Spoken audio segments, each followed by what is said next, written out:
Okay, in previous lecture, we discussed about the low-cost wastewater treatment. In that, we discussed about stabilization pond, that is the oxidation pond, and the different types of oxidation pond, like aerobic pond, and then anaerobic pond, and the faculty pond. Okay, so the next low-cost treatment methods, like the aerated lagoon, oxidation ditches, and the septic tank. Okay, so the first one is aerated lagoon. Next one is waste stabilization pond. We already discussed. Next, oxidation ditches. Next, septic tank. So these are some of the various low-cost treatment methods which are used for the treatment of domestic wastewater and industrial wastewater. So the first aerated lagoon. So as you know, aerated lagoon are the same as like oxidation pond, and the aerated lagoons are simply the whole is a simple holding earthen basin and with a continuous supply of oxygen by the surface aerator. Okay, so what is the basic difference between oxidation pond and aerated lagoon? So in oxidation pond, no any external source of air supply. Here in aerated lagoon, the air continuously oxygen is supplied through the surface aerator or by the mechanical aerator. Okay. So the microbiology is similar to the activated sludge process and the oxidation pond. Okay. So this aerated lagoon and earthen basin with inlet and outlet arrangement and mechanical aeration system for stabilization of organic matter. Okay. So aerated lagoon same as like oxidation pond, but the supply of oxygen or the mechanical aeration system which provided in aerated lagoon. Okay, so aerated lagoon an earthen basin with inlet and outlet arrangement and mechanical aeration system for stabilization of organic matter. And the major difference between ASP activated sludge process and aerated lagoon is that the settling tank and sludge recirculation is not provided in aerated lagoon. Okay. So as we know, in activated sludge process, some of the sludge is recycled into the aeration tank to maintain the MLSS concentration, mixed liquor suspended solid concentration. But in case of aerated lagoon, no any sludge circulation and settling tank provided. Okay, so that is what the major difference between ASP and aerated lagoon is, that the settling tank and the sludge recirculation is not provided in aerated lagoon. Next, aerated lagoons are divided in two types based on handling of biomass. So FAL and aerobic lagoon. Okay, so this is what the working of the aerated lagoon or the typical surface aerated basin. Okay, so this is what the earthen basin and the wastewater and external source of supply of air. Okay, so electric motor with propeller and slinger ring or vertical motor shaft. Okay, this is the typical surface aeration system. So the facultative aerated lagoon. So the power input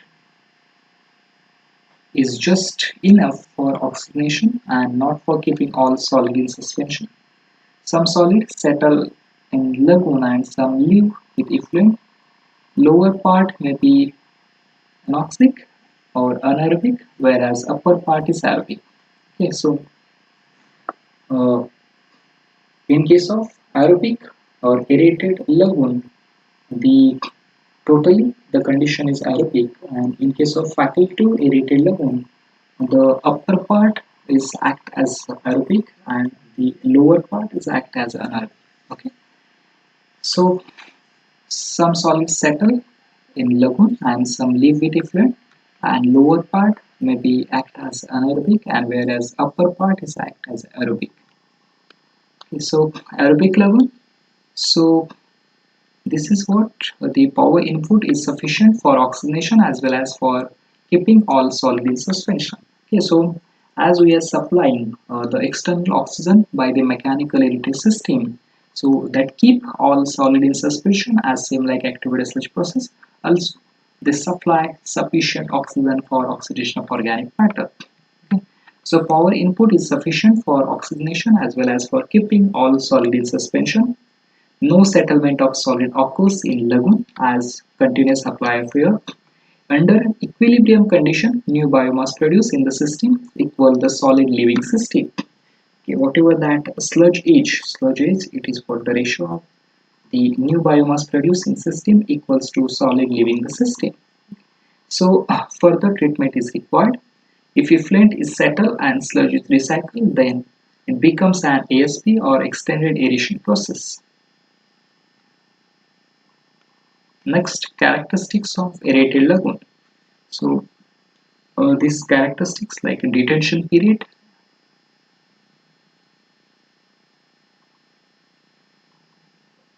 So detention period in a days of FAL, that is facultative aerobic lagoon or facultative aerated lagoon, then fully aerobic and extended aeration process.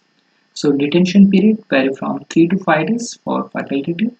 For full aerobic, it is vary from 2 to 3 days, and extended aeration process it is 0.5 to 1 day. Depth which vary 2.5 to 5 for FAL, 2.5 to 4 for aerobic, and 2.5 to 4 for extended aeration process. Land requirement, BOD removal efficiency. Okay, so if we consider the BOD removal efficiency, if we consider facultative aerated lagoon and the BOD removal efficiency 80 to 90%, fully aerobic it is 50 to 60%, and extended aeration process 95 to 98% BOD removal efficiency. Similarly, the suspended solid which remove 3000 to 5000 in extended aeration process. Power requirement. So these are some various characteristics for FAL, fully aerobic and extended aeration process. Next, design variables for aerated lagoon. So this S by S0. Okay, so then D, that is dispersion number, or D upon UL is equal to D theta by L square.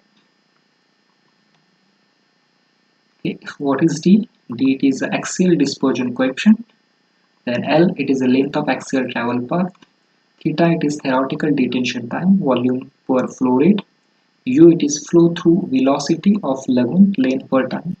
K, it is substrate removal rate in lagoon, and S0S, that is initial and final substrate concentration, is mass per volume. Design variable for aerated lagoon, that is mixing condition, that is D by UL is equal to D theta by L square. So next, this mixing condition, substrate removal efficiency using the dispersed flow rate, plug flow and complete mix. Again, substrate removal rates, K is equal to 0.6 and 0.8 per day, soluble BOD at 20 degrees Celsius, and KT is equal to K20 1.035 raised to T minus 20 temperature in a lagoon. So these are some chemical formulas for the designing of aerated lagoons. Okay. So design variables for aerated lagoon: power level, effluent characteristics, and sludge accumulation. Okay, so these are different points regarding the aerated lagoon. Okay, aerated lagoon, oxidation pond, oxidation ditches, and septic tank. So this oxidation ditch and septic tank that we discussed later. Okay, so this is what aerated lagoon is two types: aerobic lagoon and facultative lagoon. Okay, so this is typical surface aeration system. Then facultative aerated lagoon, which consists the upper part of aerobic layer and lower part is anaerobic layer. Some solids settle in the lagoon and some leave with effluent. So aerobic lagoon, which a continuous supply of oxygen. So that solid keeps in suspension and sufficient oxygen supply. So further treatment is required. If effluent is settled and sludge is recycled, then it becomes an ASP, activated sludge process. These are some of the characteristics of aerated lagoon: depth, BOD, then power requirement and land requirement, and detention time. These are some design variables for aerated lagoon: S by 0, A, D. So these are mixing conditions and the substrate V-mole rates. So it is all about the aerated